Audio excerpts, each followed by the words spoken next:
curse on Adam was that you can work the ground, but it's not going to yield all that it can to you. It's going to give you a bunch of thorns and thistles. As we seek the word of Yahuwah Elohim, we are seeking it amongst the thorns and thistles. What are the thorns and thistles that we seek it among? We have a ton of different dogmas and a ton of different doctrines and a ton of different opinions and interpretations. What is true and what is not true? I have to be able to shema, perceive, discern, and understand. And then once I discover that truth, then I need to obey it, apply it, and be content in it. And then I need to shamar. I need to preserve it and observe what I treasure. Okay? As an eagle stirs up its nest, flutters over its young, spreading out its wings, taking them up, bearing them on his wings, Yahuwah alone led them, and there was no strange mighty one with him. He made him ride on the heights of the earth, and he ate the fruit of the fields. And he made him to draw honey from the rock, and oil from the flinty rock, curds from the cattle, and milk from the flock, the fatness of lambs, rams of the breed of Bashan, and goats with the choicest wheat. You drank wine, the blood of grapes. Yahuwah took good care of us. Yahuwah has provided us with benefits. What is our state of being? Because we've received this. So let's consider a state of being perhaps not to be in. But Yeshurun grew fat and kicked. You grew fat, you grew thick, you are covered with fat. So he forsook Eloah who made him, and scorned the rock of his deliverance. They moved him to jealousy with the foreign abominations. With abominations they provoked him. They slaughtered to demons, not to Eloah. Mighty ones they did not know. New ones who came lately, which your fathers did not reverence. This is part of that helical cycle that we've talked about. Remember, in the Torah, time is not fractal. It doesn't go from one thing to another thing, and then to another thing, and then to another thing. In the Torah, it's helical, in that it goes around and comes right back to where it started. Then it goes around and comes right back around. This is telling us over and over and over we've done the same thing. We've abandoned our relationship with our Elohim to go after foreign deities. And in the process, we worship demons, in a sense. We worship deception. So tonight, again, am I worshiping truth? Or have I moved into something that has deceived? What is my belief system? What am I holding on to? What do I need to remove? And this is what we have all this time from Passover all the way to Yom Kippur, to look at every detail of what I believe and answer that question. Why do I believe what I believe? What is the origin of that belief? And if the origin of that belief is not in alignment with the Torah, I have to get rid of it. Right? Okay. And forgot the El who fathered you, and Yahuwah saw and despised. Because of the provocation of his sons and his daughters. And he said, let me hide my face from them. Let me see what their end is. For they are perverse, a perverse generation, children in whom there is no trusting. They made me jealous by what is not El. They provoked me with their worthlessness. But I made them jealous by those who are no people. I provoked them like a foolish nation.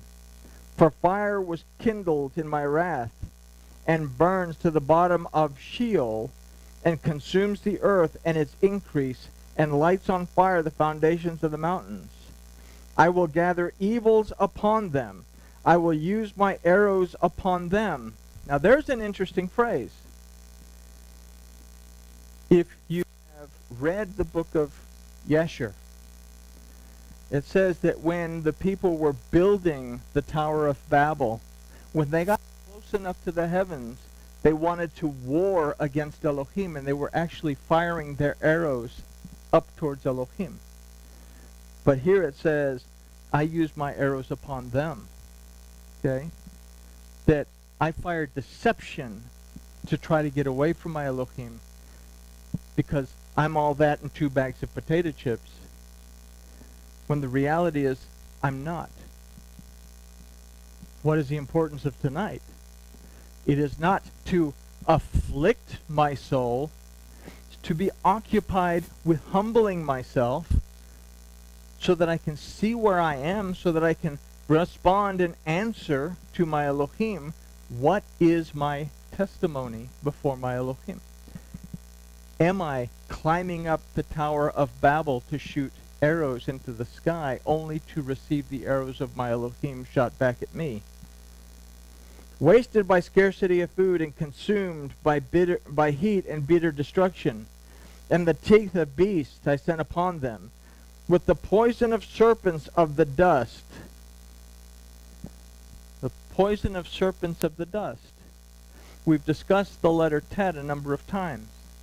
That Tet is that letter that is formed with the letter Vav representing human beings in submission to Elohim by and through his word. Or Tet also looks like the serpent. The Proto-Hebrew pictograph of Tet is a wicker basket. Oftentimes serpents would find their way into wicker baskets. What is my choice? Tonight I make that choice. Am I going to submit myself to my Elohim by and through his word, receive his nourishment, his protection, his rest? Or am I going to continue to succumb to the Yetzer Hara, to the Satan, and his enticements, and be like the serpent who eats the dust of the ground? What is my choice? I have to figure that out. I have to make that choice. But I have to decide this evening. I've had since Passover to think about it. Not something we can say, oh, you're springing this on me in the last minute.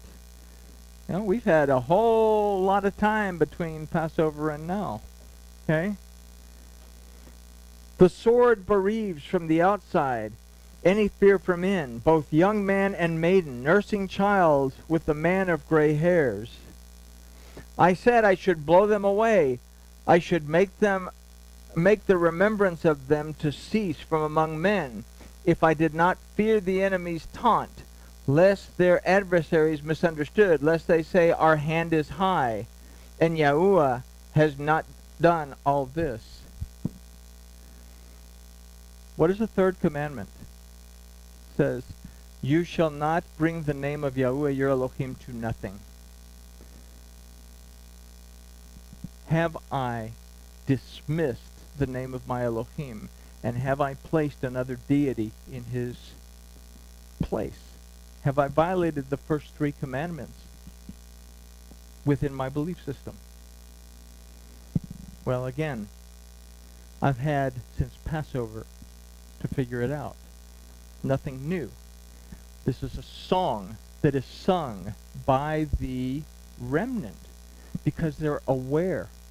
We must be aware. We have a song that's been given that reminds us, are we aware? For they are a nation lost to counsel, and there is no understanding in them. If they were wise, they would understand this. They would consider their latter end.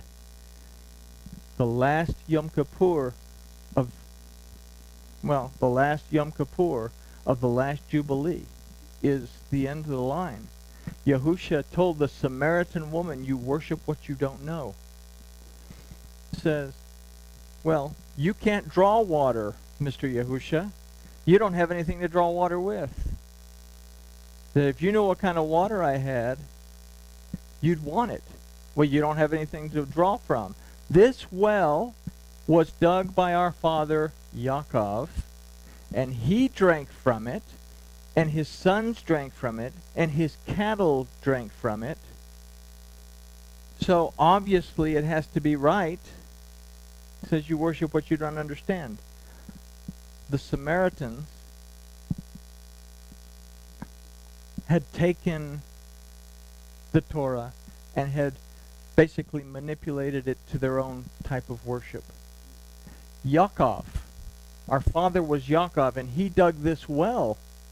Yaakov means to supplant, to replace one thing that is truth with something else that probably isn't true.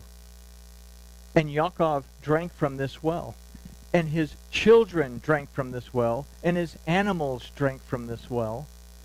His B'nai, children, drank from this well. His restoration and what he's established in depends on the water that comes from something that's been supplanted that is not true.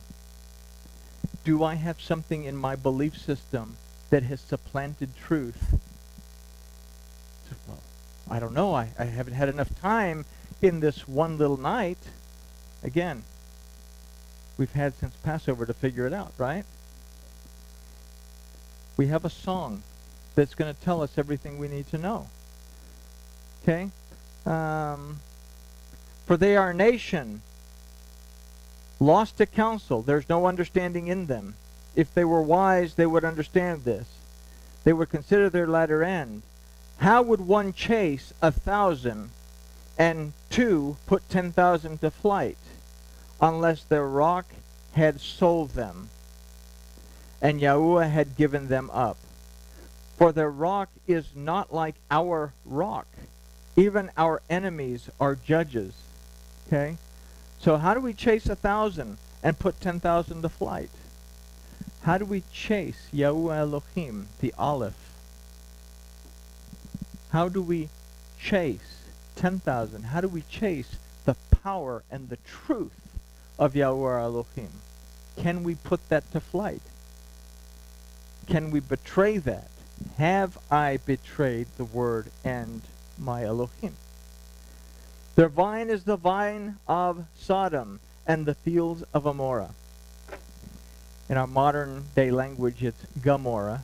Believe it or not, the letter ayin used to have the G sound, but now, or it used to be the sound, and later on in history they assigned it the G sound, but now it's silent again, so that's why we get Gomorrah instead of Amorah. The grapes are the grapes of gall. Their clusters are bitter. What did Yahusha refuse to drink? Gall. Gall is another word that means falsehood, lies. Should we choose to refuse this drink as well? What falsehoods do I have in my life? Again, Yom Kippur, I am looking within myself to find out. Their wine is the poison of serpents, their fierce venom of cobras. Is it not stored up with me, sealed up amongst my treasures? Vengeance is mine and repayment at the time of their foot slips. For near is the day of their calamity, and the preparations are hastening to them. For Yahuwah rightly rules his people, and has compassion on his servants, when he sees that their power is gone, and there is no one remaining. What song are they singing? The end is about to come. They're singing this, and they're saying, the end is coming. Yahuwah has compassion. Make teshuvah, because the doors are about to close. And if you don't make teshuvah, you'll be caught outside the gate, where you'll have what you want, who you can make and love a lie. And there is no one remaining. Shut up, or at large. And he shall say, where are their mighty ones, the rock in whom they sought refuge, who ate the fat of their slaughterings and drank the wine of their drink offering? Let them arise and help you. Are we going to get any help from any false deities that we might have brought into our life? Okay? Let it be a hiding place for you. See now that I, I am he, and there is no other Elohim besides me. I put to death and I make alive. Very important. I put to death and I make alive. Remember that when we read Thessalonians. I have wounded and I heal, and from my hand no one delivers. For I lift my hand to the heavens, and shall say, as I live forever, if I had sharpened my flashing sword, and my hand takes hold on judgment, I shall return vengeance to my enemies, and repay those who hate me. Who hates him? What is the second and third commandment? The second commandment says, you will not make any Elohim and bow down to them. You won't be like the third and fourth generation of them that hate me. When do I make another Elohim and bow down to it? Third generation, Gimel. When I allow my pride and my arrogance to overtake me, and I depend on my pride and my arrogance to bring me stability, that leads me to the fourth generation, Dalit. The root of the word Dalut, that means spiritual poverty. My arrogance brings me into a state of spiritual poverty, and because I'm in a state of spiritual poverty, I don't recognize my Elohim. These are the people that hate him. It says the third and the fourth generation of them that hate me. But I give mercy to the 1,000th generation of those who love me and keep my commandments. When I recognize 1,000, Yahuwah my Elohim, then I enter into a covenant because I am shamar, keeping his commandments. I'm guarding, treasuring those commandments, observing them, preserving them. I shall return vengeance to my enemies. I will repay those who hate me. I make my arrows drunk with blood, and my sword devours flesh, with the blood of the slain and the captives, from the long-haired enemy chiefs. Guess he's talking about the 60s. I don't know. O nations, acclaim his people, for he avenges the blood of his servants, and returns vengeance to his adversaries, and shall pardon his land, his people. Okay? That's basically the song. Okay, we didn't go all the way to 52. What is it within that song? Why would, if we say that this is the song that the remnant is singing, why is this such an important song that Revelation says? And they sang this song that renewed the people. Because this song tells us what we should be doing and what we should be avoiding. The remnant is the remnant because they have striven to be faithful to their Elohim. They know the difference between what it is to have a relationship with Yahuwah Elohim and what it is to not have a relationship with Yahuwah Elohim. Okay? So now we can consider 1 Thessalonians 4:15 through 8 in light of all that stuff. Everybody's saying, boy, he's long-winded tonight. But that's all right. Only a couple more hours and we'll be done. And then, 1 Thessalonians 4:15 through 18. Okay, 1 Thessalonians 4:15 through 18. That says, now, the history behind this. The history behind this is that the Netzarim were being severely persecuted. They had just had a bunch of them killed. The community was devastated, and Paul is about to make a statement about the last day. He's about to make a statement about the last shofar blast. So he says, for if we believe that Yahusha died and rose again, so also Elohim shall bring with him those who sleep in Yahusha. For this we say to you by the word of the Master, that we the living who are left over at the coming of the Master shall in no way go before those who are asleep. Because the Master himself shall come down from the Shamayim with a shout, and with the voice of the chief messenger, and with the shofar of Elohim, and the dead in Mashiach shall rise first. Then we who are living, who are left over, shall be caught up away together with them in the clouds. In the clouds. Oh, we're going to see the clouds and all this other stuff. In the clouds. And I just lost my place, but they're in the clouds somewhere. And to meet the Master in the Ruach, so we shall always be with the Master. So then encourage one another with these words. You've lost friends, you've lost relatives, you're grieving. I understand that. Encourage one another. But what does this mean? That last shofar blast, we read that he will gather that remnant from the four corners and will tuck them away. Yahusha tells us that there will be a serious tribulation that takes place, and if those days were not cut short, even the elect would be destroyed. The mark on the forehead is not a free pass to survive. It simply means that you have this relationship with Yahweh Elohim.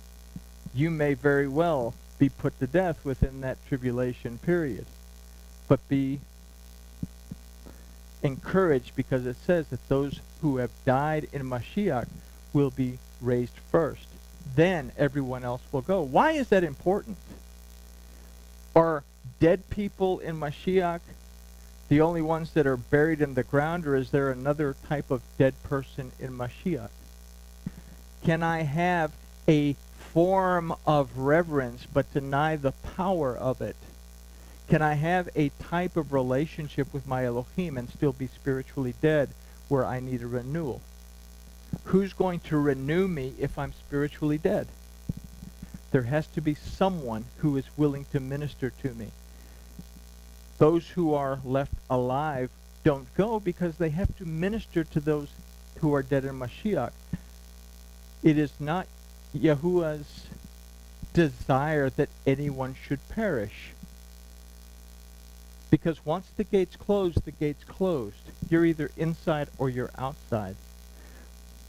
But the clouds are very important. Clouds, anan.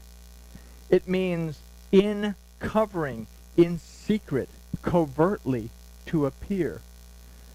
Are we going to see him in the clouds? Or are we going to recognize that he's there, although others cannot see him? Think about that for a minute. I have to be aware of the sounding of the shofar. I have to be aware of the voice of Elohim calling out. So I have to be able to use my hearing to be able to hear the Spirit. But I also have to be able to see something that is hidden. Can I see the Master who appears but is covered up if I am not in a right relationship with my Elohim? That is the question, and that is the question that we ask ourselves tonight. Is my relationship one where I will not only be able to hear the voice in the shofar, but I will also be able to see Yahusha? I will also be able to see something that is not openly visible to the world around me. That is the restoration that comes from Yahweh Elohim. I will see the Ben of Adam in the clouds. I will see the Bana of Adam in the clouds. The restoration and the reestablishment of humankind will not be openly visible if I do not have a relationship with the Word. And if I don't have a relationship with the Word, the Master, the Kohen Hagadol, who ministers on my behalf before my Elohim, then I am going to miss the closing of the gate. Everybody with me? Why is tonight so important? Because it's a practice run for that final Yom Kippur, on that final Jubilee. So tonight is that night where we have to say, where am I? What information am I taking in? Is it the right information or the wrong information? And if I'm taking in the wrong information, the third question is, what am I going to do about it? Then I have to answer the question that the messenger asked Hagar when she was fleeing from Sarah. Where have you come and where are you going? Where have I been? Where am I now? Where do I need to go in order to get myself in a state of being that I need to be in so that I can see the restoration of Elohim when it comes, hear the voice of my Elohim in the shofar when it comes, and be ready to follow the Kohen Hagadol, Yahusha, when he comes and he sends his servants to collect me and take me within the city before the gates close. And with that, if I could get David and Bruce to go to the ark, we're going to simulate. We're going to simulate for you the doors over there in the ark. We're going to simulate for you the chilling feeling of watching the doors close from the outside as the shofar is blasting. The shofar blasts, we listen to the voice of Yahuwah Elohim within the shofar. But if we do not hear his voice, then we are not going to be inside where the Torah, the tree of life, is. We are going to be outside where the lie is, because that's what we love. So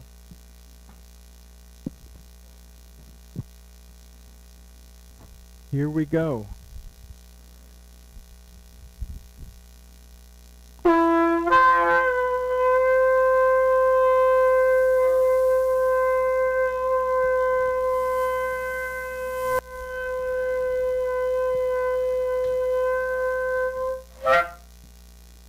Now imagine that. The shofar's blasting. Those doors are closing. What do you choose? What choice do you make tonight? Hopefully, it's the choice that I want to learn this song in Devarim, Deuteronomy 32, 1 through 52, is what the entire Torah portion is. It doesn't go all the way to 52. Or do I want to ignore it? And that's simply up to you. But tonight is one of those nights that we actually do the blessing, so if y'all don't mind being blessed, I will watch out, nobody get blinded by the bald head, the light shining off of it.